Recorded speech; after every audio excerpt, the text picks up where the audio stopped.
एक कहावत है, दूध का जला छाछ भी फूंक फूंक कर पीता है। आज प्रियंका वाड्रा ने अपने लगभग 23 साल पुराने निवास स्थल को लुटियन दिल्ली में जो कब्जा की हुई थी, रह रही थी, मौज कर रही थी, उस घर को छोड़ दिया और उसकी वीडियो रिकॉर्डिंग कराई प्रियंका वाड्रा ने। प्रियंका न विधायक थी, न लोकसभा या राज्यसभा की सांसद थी, न मंत्री संतरी थी, न कोई बड़ी अधिकारी थी, लेकिन लुटियन दिल्ली में लगभग 23 साल से एक सरकारी कोठी पर मजे ले रही थी। लेकिन अमित शाह जब देश के गृह मंत्री बने तो ऐसे लोग जिनका अवैध तरीके से कब्जा है या जो बिला वजह लुटियन दिल्ली में सरकारी कोठियों पर कब्जा किए हुए हैं, उन्हें नोटिस जारी किया। उसमें प्रियंका वाड्रा भी थी। दरअसल प्रियंका वाड्रा बिना सांसद, बिना मंत्री संतरी रहे जो लोधी एस्टेट के एक सरकारी बंगले में रह रही थी अपने पति के साथ, वो इसलिए क्योंकि उन्हें एसपीजी सुरक्षा मिली हुई थी। वो पूर्व प्रधानमंत्री राजीव गांधी की पुत्री थी और एक समय का रूल बना था कि पूर्व प्रधानमंत्री और उनके परिवारजनों के लोगों को भी एसपीजी सुरक्षा मिलेगी। प्रियंका शादी के बाद जब अलग रहने लगी अपनी मदर से, तो 1997 में उन्हें कोठी मुहैया कराया गया और लोधी एस्टेट की जिस कोठी में वो रह रही थी वो लगातार रह रही थी।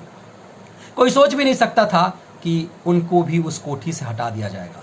लेकिन पहल ये भी हुई कि मनमोहन सिंह की एसपीजी हटी। सरकार ने एक रूल बनाया, संसद में पास किया, जिसमें भारत के प्रधानमंत्री के अलावा एसपीजी किसी की सुरक्षा में नहीं रहेगी। और इसी लिहाज से सबसे पहले पूर्व प्रधानमंत्री मनमोहन सिंह की एसपीजी ली गई। रूल ये बना कि पूर्व प्रधानमंत्री को 1 साल तक एसपीजी सुविधा दी जा सकती है और इसके तहत मनमोहन सिंह से वो एसपीजी सुरक्षा ले ली गई। बाद में सोनिया गांधी, प्रियंका गांधी और राहुल गांधी से भी ले ली गई। और इसी आधार पर चूंकि अब एसपीजी उनके पास नहीं है, उन्हें जो सरकारी घर मिला था जिसका वो किराया भी नहीं दे रही थी, उनका कहना यह था कि वो एक गृहिणी है और उन्हें जो ये घर है वो एसपीजी के लिए मिला हुआ है, उन्हें ज़रूरत नहीं है इस तरह की घर की। यही उनके लिए आधार बना और उस लिहाज से उन्हें वो घर मिला हुआ था और एसपीजी छीनने के बाद वो घर वापसी हो गई। आज जब उन्होंने घर छोड़ा तो उन्होंने चप्पे चप्पे की वीडियो रिकॉर्डिंग कराई, पार्टी के तरफ से वो जारी करवाया गया और यह दिखाया गया कि उस वीडियो में लगातार प्रियंका वाड्रा यह बोलती नजर आ रही हैं कि सब कुछ छोड़ छाड़ करके जा रही हूँ। आप देख लीजिए, जाने के बाद कोई विवाद ना हो। पीडब्ल्यूडी वाले अधिकारियों से कहा कि एक एक चीज़ सब सुरक्षित, सब ठीक ठाक हैं। उसका ऑडियो वीडियो रिकॉर्डिंग हो रहा था। प्रियंका जहाँ जहाँ कमरे में, रूम में घूम रही थी, उस सब का रिकॉर्डिंग किया गया। उसके बाद वो अपने कोठी से बाहर लॉन में आई और वहाँ की एक वीडियो है। उस वीडियो, ऐसा लग रहा है कि कुछ वीडियो को ऐड किया गया है, जोड़ा गया है और एक वीडियो बनाया गया है जिसमें वो सरकारी अधिकारियों से बात करती है कि बिजली बिल, पानी का बिल सब तो ओके है, किसी ढंग का कोई बकाया तो नहीं है। अधिकारियों ने कहा कि नहीं, कोई बकाया नहीं है। फिर अपनी गाड़ी में वो बैठती हैं और कोठी से बाहर चली जाती हैं। वो बंगला जो है लोधी एस्टेट का, वो पूरी तरह से खाली था। इसका मतलब है कि उनका सामान हट चुका हुआ था और स्पेशली ये वीडियो जो है बनवाया गया। किस लिए बनवाया गया?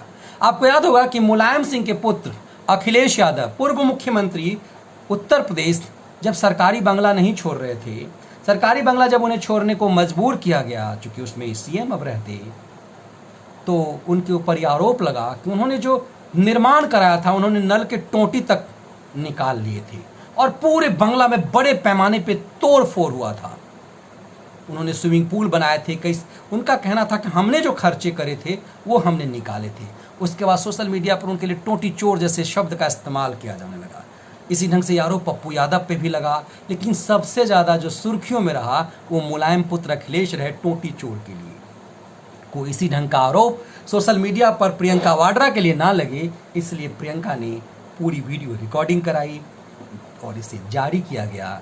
कांग्रेस कवर करने वाले पत्रकारों ने ट्विटर पर इसे बड़े पैमाने पर चलाया कि प्रियंका पर किसी ढंग का कोई भविष्य में आरोप ना लगे। प्रियंका पर कोई आरोप ना लगेगा, इसकी उम्मीद की जानी चाहिए। मगर ये दर्द, ये पीड़ा बहुत भयंकर है, जिसके लिए दिग्गी जैसे लोग ये सब कहते रहे कि इंदिरा गांधी की बेटी को, यहाँ तक कि शरद पवार भी सामने आए और कहा इंदिरा गांधी की पोती के लिए कम से कम दिल्ली में एक सरकारी कोठी भी नहीं दी जा सकती।